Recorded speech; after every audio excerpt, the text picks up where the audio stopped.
What's going on, everyone? Welcome to another episode of the Brave and Faithful podcast.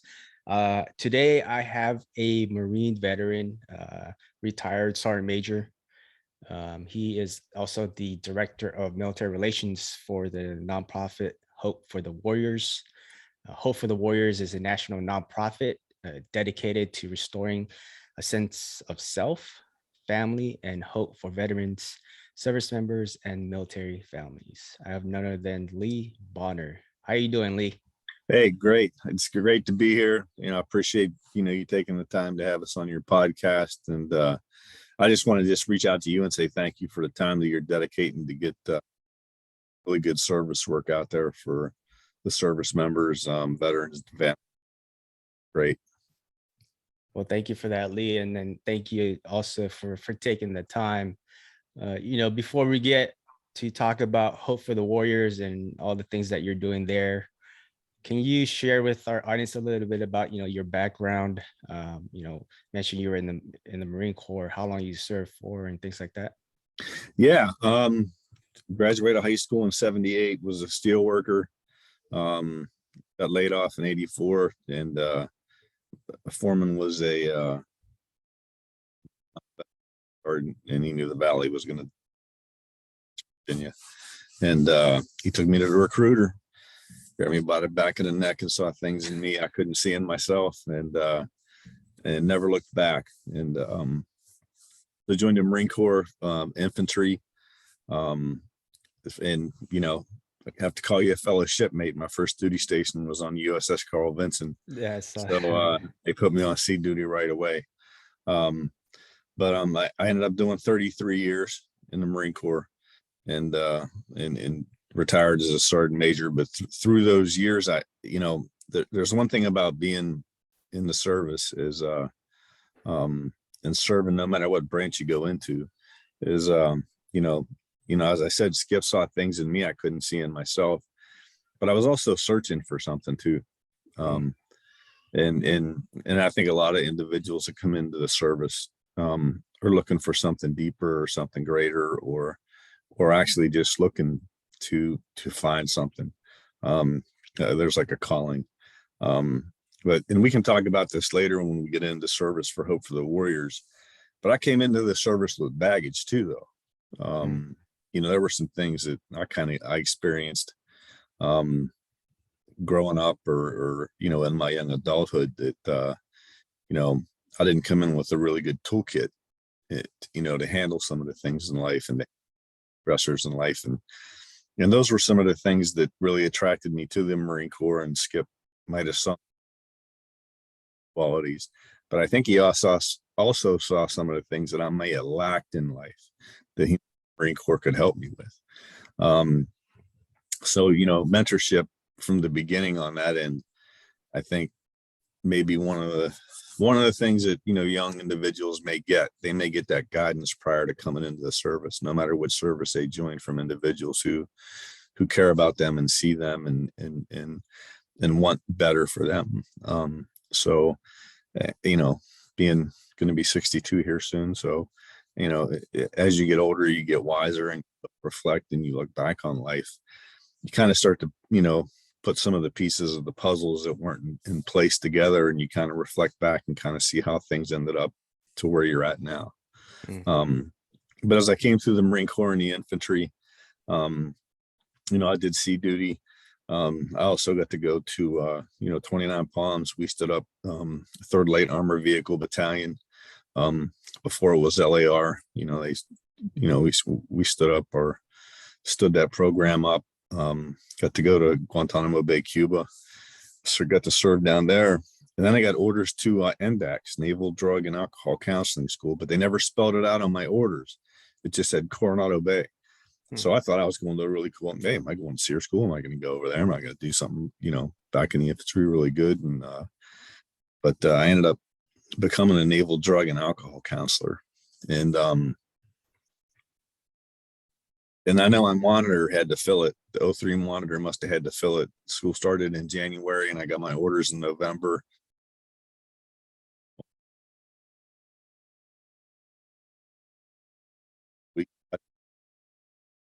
but it was probably one of the best things that ever happened to me because, it was a very hard school, and a lot of the classes were master level schools. And I never thought I was smart enough to take any kind of college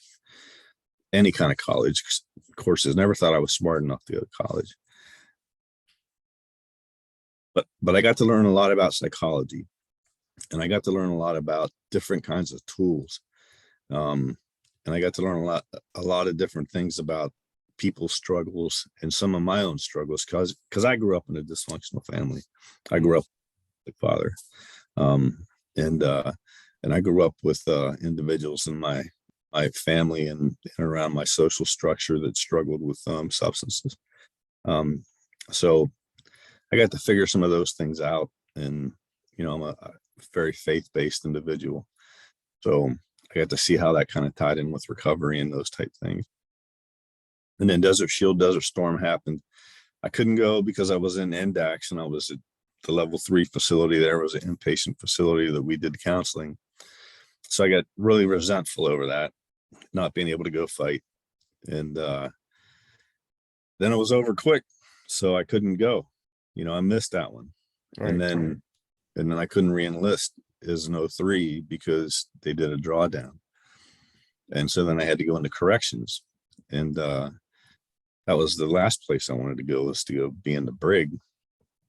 And then I went into the brig. And they sent me to all these kind of schools: advanced hostage negotiation school, correctional counseling schools. I was running brig sections for guards, and I was back again working with individuals who had committed crimes and had all these problems and all these personal problems and all these legal problems and all of this rehabilitation. And I'm like, why am I getting put in these positions? What's this journey for? What? I didn't join the Marine Corps for these last 2 jobs. Did you feel like you're getting pulled into another direction at that point? Yeah, I was like, I felt like, I'm a grunt. I'm an 03. Right. Why am I getting these jobs? And so now I'm a 5831, and I go to the career course, and I always wanted to be a drill instructor. So then I get hit with the Hearst list to be a recruiter.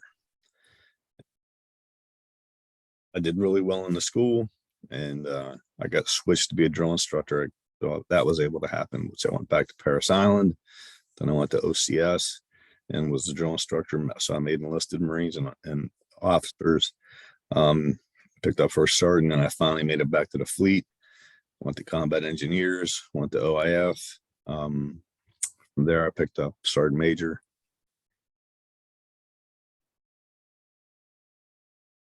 And as U.S. Forces Southwest, in Kandahar, and spent time down in Leatherneck as well.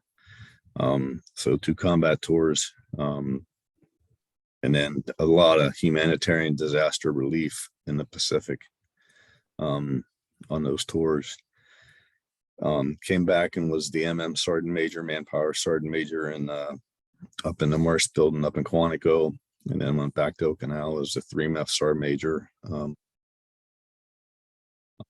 And over there, and we did the Burma, as you were, we did the earthquakes over in Kathmandu and some of the other different types of humanitarian disaster relief things. But during those difficult times, the psychology, drug and alcohol counseling, and the time that I spent during those counseling classes and those psychological education that I did in corrections and as a drug and alcohol counselor came in as a blessing during some of the hardest times of my life. Yeah, you were able to use those skill sets.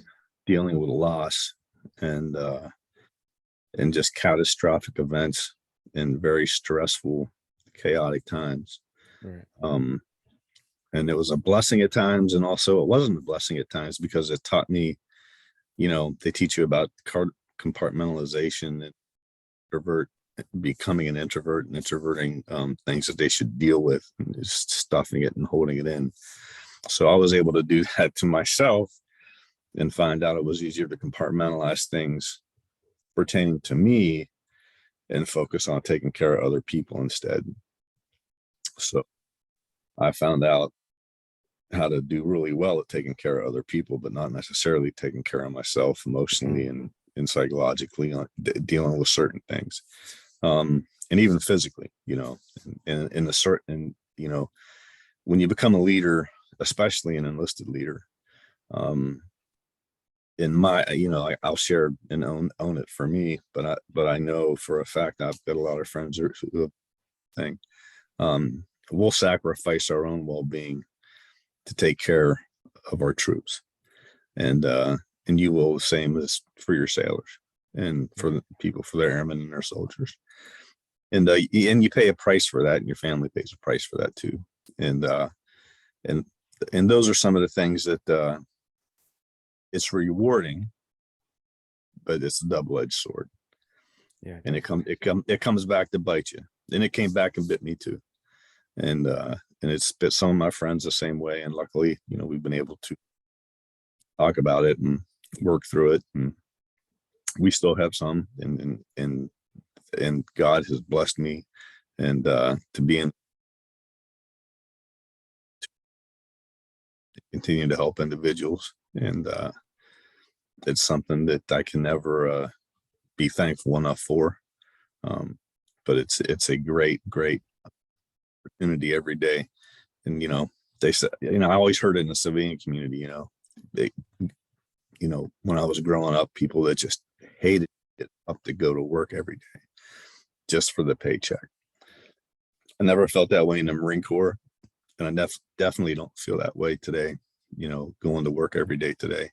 So I'm blessed. And but you have to do some hard work at times on yourself. And that's one thing that I found out is, the real stamp on being a man and being a person is having that courage to self-reflect on yourself. Yeah, I think that's a great point you bring up, Lee, because as senior enlisted leaders, you know, you're you're you're brought up to take care of your people, right? Take care of your sailors, Marines, airmen, put them first before you, and sometimes to that leader's detriment. Um, if but on the other hand, if we can't take care of ourselves, how can we expect to take care of others, right? Mentally Yep. and physically. So Yeah, it's true. And then you retire, yeah. and then all of a sudden, I left Okinawa, I left everything back here to separate, and then you think, it was seamless. It was, I felt fine. I felt good. I felt relaxed. I didn't feel, the BlackBerry was gone. The the ball and chain was gone, Yeah. and I truly didn't feel like I was having any kind of like an identity. But as time passed, months passed, and year passed, after about a year and a half, coming up on the 2-year mark, that's when I really started to notice that I had baggage. I really did have baggage. Talk Started. talk to us a little bit about that, like your transition out. You mentioned it took you a while to kind of realize there are some things that you needed to work on, right? Yep. And talk to us a little bit about your experience with that transition, and then also, how you came about to, finding Hope for the Warriors and working with the organization. Yeah, I found Hope for the Warriors probably, let me see, I retired in March of 18, and I got hired in June of 18. Mm. But I got hired as an operations chief, operations manager. So I was just doing operations, and that was just organizing events and very cognitive type work for the first like year and a half.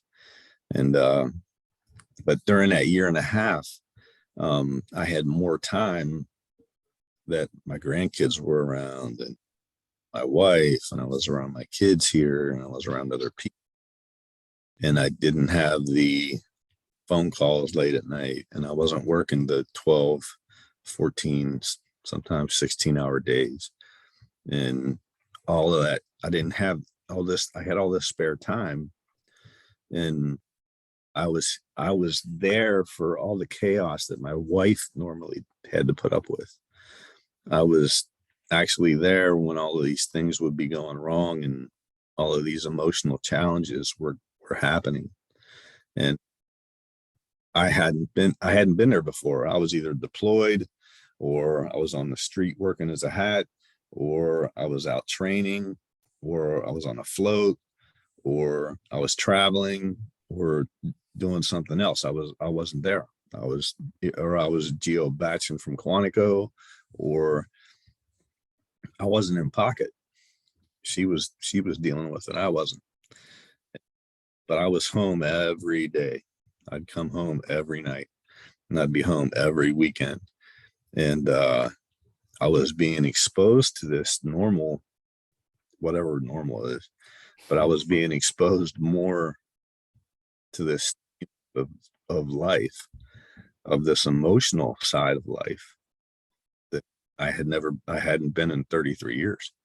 Um, and it was catching it caught up to me, and I was overwhelmed because I couldn't compartmentalize it. I had to deal with it. I had to face it. And so that's when I started to seek more help. And I started to see somebody for PTSD. I started to see somebody for emotional wellness. And and it was the best thing I ever did. And I also got more in touch with my spiritual side, and gaining strength through my spirituality, which has been, God sent for me. And knowing that I'm not the director of the play, and it's not how I want to see things, and it's not how it should be, or I see it as, a sergeant major sitting around telling people, just because I'm a sergeant major, I get in front of a couple hundred people and say, this is the way it has to be. Then they all go do it. It's not the way it is at home. It's it was just a transition. When they talk about transition, everybody thinks about a job. Everybody thinks just about moving. Right. Everybody thinks about, just those type of things. They don't think about like mentally transitioning and Yeah. like the physical aspect of. So now when I, working for Hope for the Warriors and being the director of military relations, when I talk about transitioning now, I talk about those things as well. But I also talk about transitioning emotionally, mentally, Yeah. spiritually. A lot of other different aspects of transition are involved. And we have noticed that it's between a 2 to 5 year period that it really does start clicking in. That's when individuals really start, will identify some deeper struggles, because it just catches up and compounds and compresses, and then it gets to a point that they don't quite understand where to go, especially if they've moved away from a place that has, help available. Yeah. So Lee, you mentioned some of the like wellness, some of the aftercare things that you mentioned. So since 2006, when Hope for the Warriors was founded, they've helped over 40,000 service members and military families. What are some of these programs or approach that Hope for the Warriors goes about in helping those people? Yeah, the one really great thing about Hope for the Warriors that separates us from some other nonprofits, and I think all nonprofits that help veterans are fantastic. And we partner with a lot of other nonprofits as well. And we have a great referral source to other nonprofits. And if someone even comes to us, because we're a post 9/11 nonprofit in our charter, but if a Vietnam or a Korean veteran comes to us, or a Desert Shield conflict comes to us, we have resources to get them to where they go. We're not going to turn them away. Um, but they usually come to us for a symptom. They come to us for an identifying factor, an identifying symptom of something that's deeper. So we have a great intakes team that will talk to them about what's going on, what the initial problem is, and we'll go to address that, whether it's financial, whether it's emotional, whether it has to do with another family member, their relationships, emotional PTSD, something like that they need help with, whether relocation. We have different types of programs, scholarship programs, Warriors Wish, they may be wanting to put in for something like that may be tying in to help them if they're putting in for an educational scholarship because they can't afford to go to college. There may be some other financial things that they could be getting helped with for better financial planning or different types of things like that. So we'll address the symptom, but we will also, get a hold of them and look at them and talk to them very, more deeply about, what else, may be going on, what other areas of life that they feel that they could use help, assistance, or education in. We also have two great programs, and Resilient Warrior and Resilient Family. And Resilient Warrior is for our veterans, and it's a great way to deal with stress. If you have PTSD or just stress, anxiety that you're feeling, that you're going through while we do a peer-to-peer group here at Military Relations here in Jacksonville every Thursday night between 5 o'clock and 7 o'clock, or 1700 and 1900 at the Cohen Veteran Network every Thursday night, that you can come to between those 2 hours at any time you want to go to, because we know, everybody's got different schedules. If it's 17:05, and you don't have to tell yourself, well, I can't go to the group now because I'm 5 minutes late. You can come in anytime you want. So we do that as well.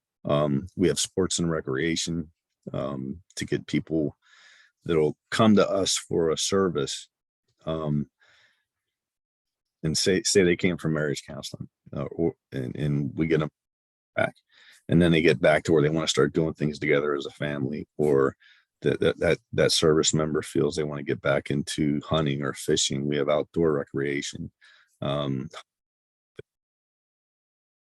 Do those type of things. Our clinical health and wellness team works really, really close with service members and families in regards to programs on getting them whatever help that they need in regards to what they may be going through. Families ebb and flow as they grow, especially when they reach teenage years.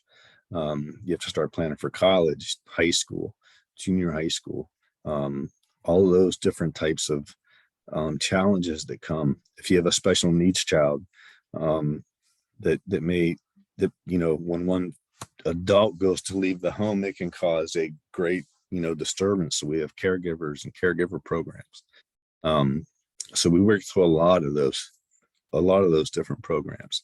But once you're in Hope, some nonprofits are a one-stop shop. They'll help you one time, and then that's it. Hope for the Warriors isn't like that. You can come to us and we'll help you, and the veterans and service members, and they'll come to us once they've gone through the program or whichever program they need. Then they'll come down to me, to the military veteran, or they'll come down to military relations and plug in with either me or one of my military veteran program coordinators, and we'll stay in contact with them as much as they want, once a week, twice a month, once a month, or if they just want, to be kept in the loop on what events we got going on. And we call them on peer-to-peer calls and check in with them, and had them come identified for a problem, do really, really well, then something else go wrong, and then we'll put them back into whatever program they need. Just like when Houston had the big freeze last year. Yeah, yeah. We helped them out. So we had So some, so Hope but for the Warriors is that's nationwide. nationwide. Nationwide. Okay. Another good, another good thing too is that if we have a lot of spouses that work for us, so if they got hired, say in Camp Lejeune 2 years ago, and and the husband gets orders or the wife gets orders, Right. um, and they go to Iwakuni or they go to Europe, they're still going to work for us from wherever they go to. Right. So it's not like if you're a dental hygienist or a nurse and you get orders, then you have to go try and find a brand new job to wherever you get orders to. We're very military family friendly. We understand that, just because you're getting orders doesn't mean you're not going to, once you're with us, you're with us. It's just like if you're a client. Yeah. Um, so that's one thing we're very, very proud of as well. So Lee, you mentioned your job within the organization as the military relations. Do you sometimes see yourself, or do you sometimes see that what you did in while you were in the Marine Corps?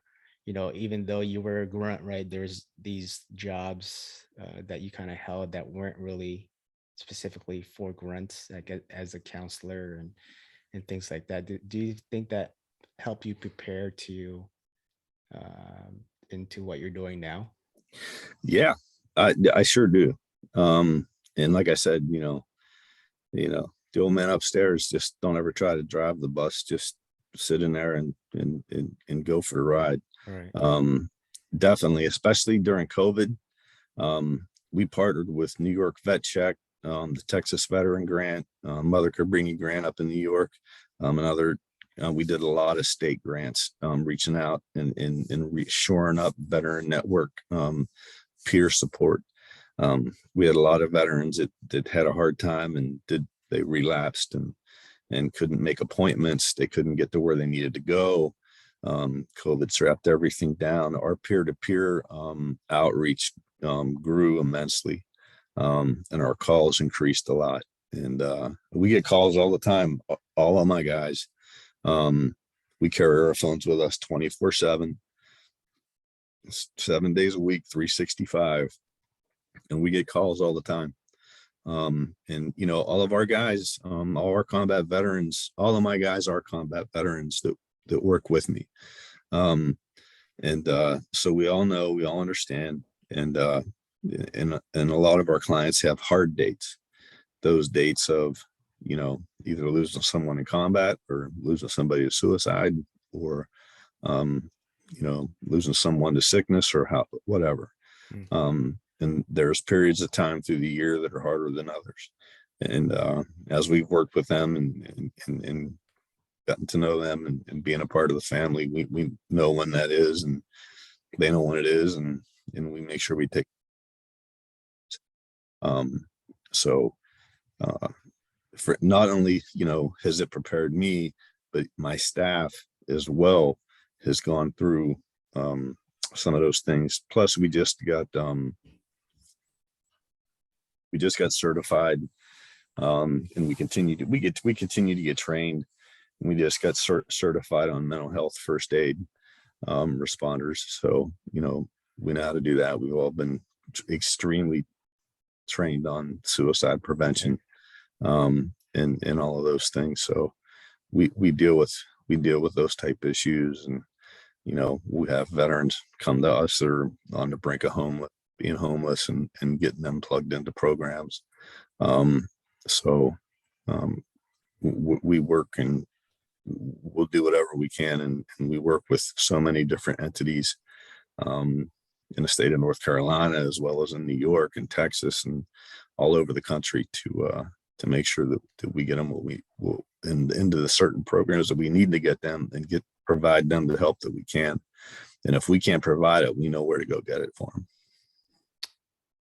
Yeah. So Lee, so since your time with Hope for the Warriors, and I'm sure there's been plenty of times, but can you, maybe off the top of your head, provide our audience a moment where you felt it was a rewarding moment or experience that you've had since working with Hope for the Warriors? Oh, I can give you many. Um, Had an individual out in Texas, and he was on a really low point. His wife wanted to leave. Um, he was having a really hard time adjusting, holding a job, had a job, and then the and that's another one of those transition things of the loyalty and the camaraderie. And he was about 2 years out, and found a job that he really liked, but the leadership just wouldn't recognize his abilities, and um, so he quit the job, and his wife got fed up and wanted a divorce, and he just had a beautiful 2-month-old daughter, and he already had a son, and he was he was on the brink, he was on the edge, and we talked almost every day for 2 months, and she left and wanted to start seeing another guy, and um, we worked through that, um, and now they're back together, got a new house, he's got a new job, they're doing much better, he's got a good stable job again, um, and that's the kind of work that is rewarding, is being there for a fellow veteran and their family, and to be able to work through those issues together, and to be able to take the time and be there and listen and learn, and to be exactly where they're at, because everybody's had their dark times. Right. Yeah. you know Everybody's had those times in their lives of loss. Everybody's had those times in their life of crisis, confusion, and chaos. And you know to be able to talk to somebody and to be there with them, to make that pause, to have that pause moment with them, instead of just you know having them just their heads just going and going and going and going, and they can't get a clear perspective on anything. And to be able to have someone, another veteran, to sit with, and to be able to get upset. And that's one thing we're finding with our peer group that is probably the most successful, is to get a group full of veterans in a room, and if they get mad, they can slap the table and swear if they want. And they can raise their voice a little bit if they want, or a lot if they want. But if they went and tried to do that with a clinician that they were, had to go see through an appointment somewhere, a lot of times those clinicians will say, well, hey, stop, it sounds like to me like you're being angry, you're getting angry or upset, I need you to calm down. And the veteran's actually just trying to express himself. He's actually been to a place that he's trying to understand how and he is upset. And when he's in a room full of veterans who felt the same way, it's a very safe place for them to be able to express himself. Right. And we're all there for him or her. And it's a very good experience, and they feel safe, and then that cohesion builds, and then it's a place to get some work done. Lee, so if we do have people out there listening right now that might need that assistance, right? what's what steps, or what step can they take, as far as like, how do I reach out to Hope for the Warriors? How do I get involved? Even if there's volunteers that want to be involved with the organization, like, how do they get involved with Hope for the Warriors? The easiest thing to do is to just go to www.hopeforthewarriors.org,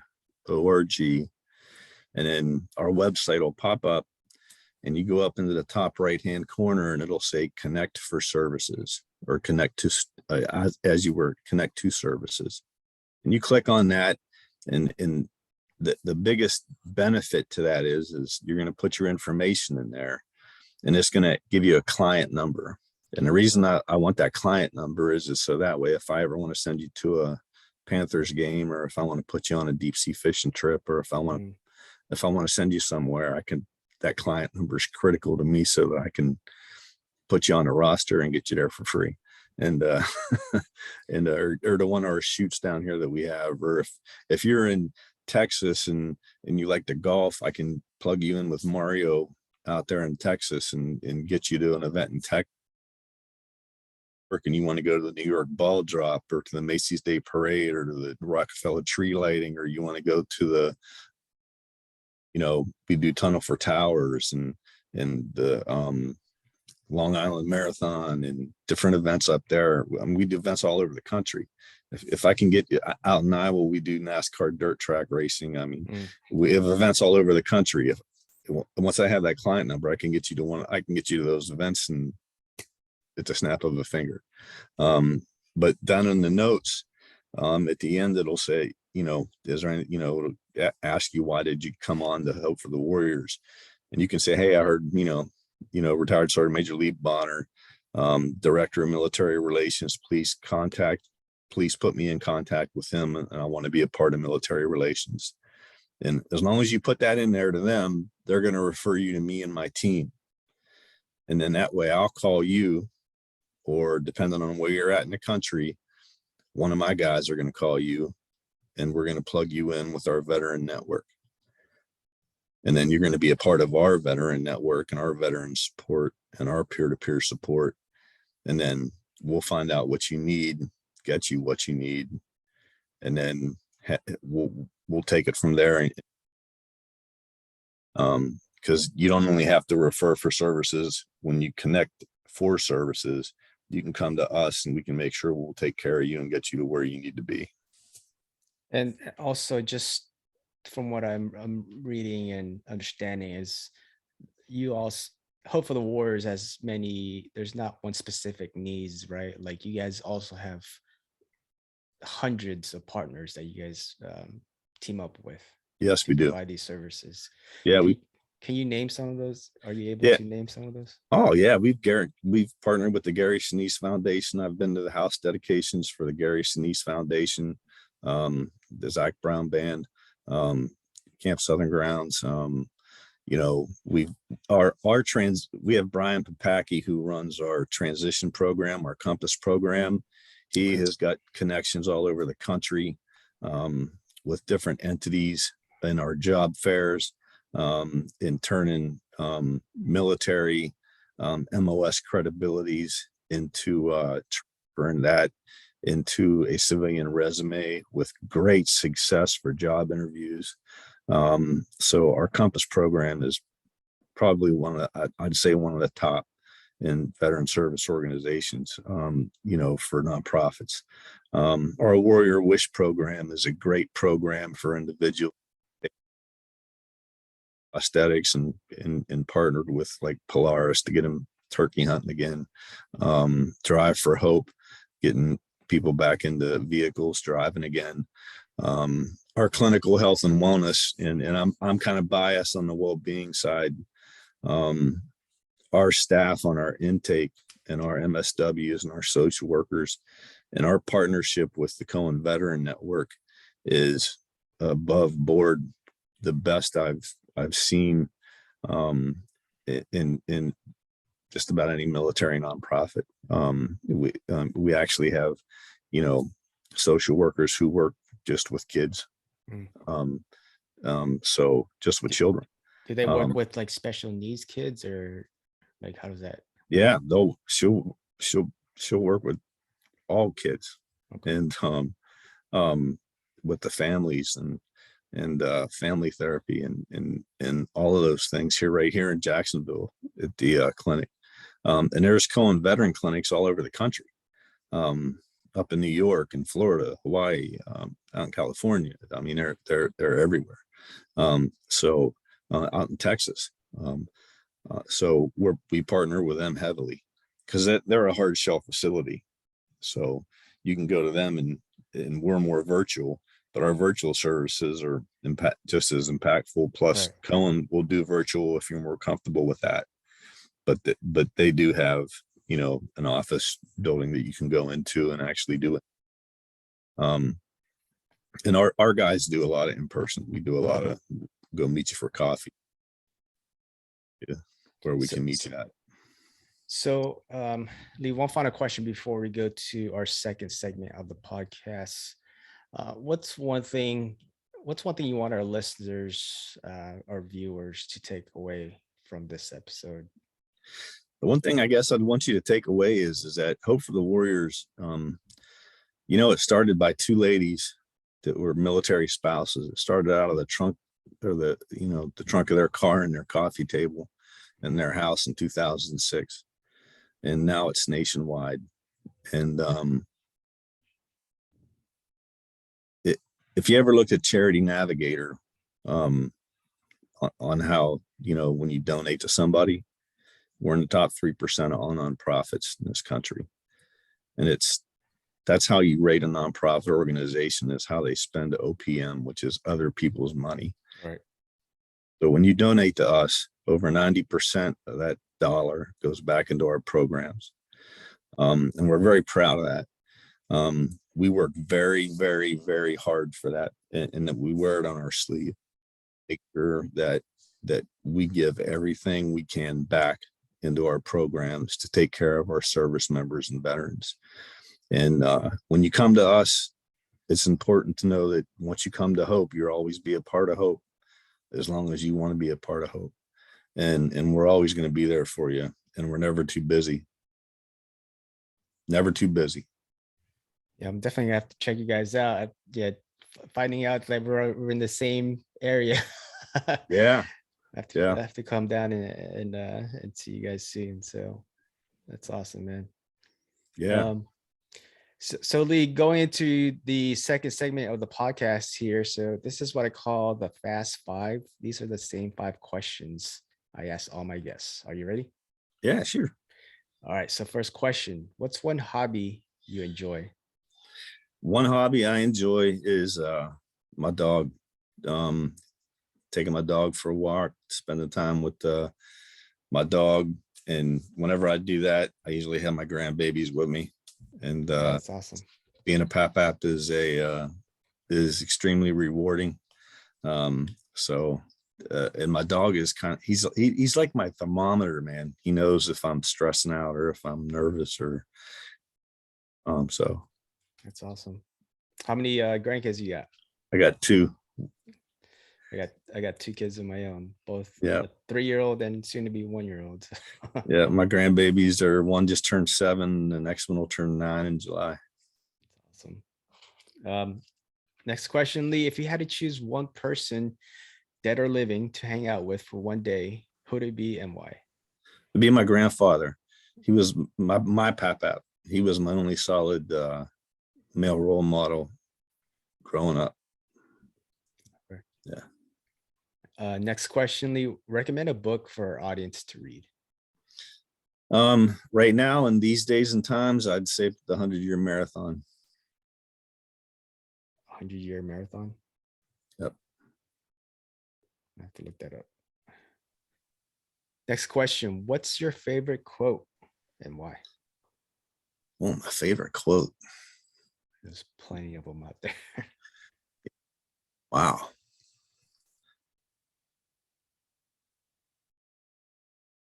My favorite quote. I guess I'm just gonna have to rely on my Marine Corps Semper Fidelis. Always faithful. I'm faithful to myself. I want to be faithful to my God, country, and Corps. I mean, if I'm faithful and honest with myself, I mean, I get up every day, do my devotions, journal, and pray, and I try and start my day every day on a solid cornerstone. So I have learned over these last couple of years, like I talked about in the beginning, about self-wellness. And you know, as long as I'm faithful to myself to do the next right thing and to be as spiritually grounded, I'm going to be okay. One day at a time, each day, if I can try and be better than I was yesterday, I think I'm going to be all right. Yeah, 1% better each day, and definitely have to take care of yourself before taking care of others. Awesome, man. Last question, Yeah. Lee. Where do you see yourself in 5 years or even 10 years from now? 5 years from now, I've got some plans for a couple programs in Hope. that I'd like to see to come to fruition. We got an ambassador program I'm getting ready to start here pretty soon to Okay. get some hardcore volunteers throughout the country and grow that to increase our outreach to veterans and in our service, which I'm very excited about. And I want to grow that. And I've got a couple other ideas that I haven't talked to my staff about yet, but I want to see them come to fruition. So, and then I already know I'm a type A kind of person, but I'd like to get to a point to where that I could pass my job off probably within the next maybe 10 years or whatever. And then just kind of relax. And if I want to volunteer and just spend more time with the grandchildren and I like to do some more work with the homeless and just, healing throughout the community. That's awesome, man. So Lee, again, I appreciate you for the time and for sharing a little bit about your story, and also this great organization, Hope for the Warriors. And again, that's hopeforthewarriors.org for everyone. Um, Make sure you go check it out. Lee, anything else that you want to mention before we close out here? Where can they follow you? Where can they support you? Yeah, just just go to hopeforthewarriors.org, go out there, hit connect to services, go through, put your info in there if you're a veteran out there. And veterans will sit on their couch and they'll suck it up every day. And they'll know, they got that void, that empty hole, and they're trying to fill it with something else. And it's pride and ego that'll try to stop you. And that's just the enemy talking to you, man. It's tactical.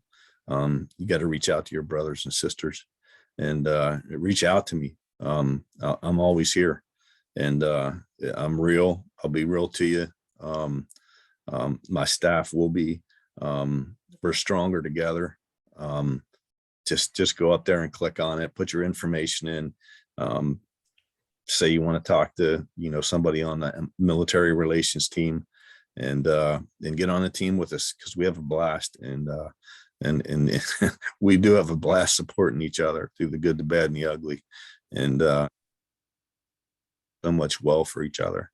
And like I said, it's just it just grows, and it's growing, and we're doing so much better. So Awesome, Lee. Again, I appreciate you for the time. And for those listening in or watching this later on, go to the website, Hope for the Warriors. Connect with Lee if you're a veteran, active duty, or affiliated with the military. yeah. And, Hey, he'll set you in the right place. Yeah, go ahead. one last thing too. If you want to be proactive before you're getting out, call us before you're getting out, because boy, we can save you some pain. And Brian Papaki can really help you out. So Awesome, brother.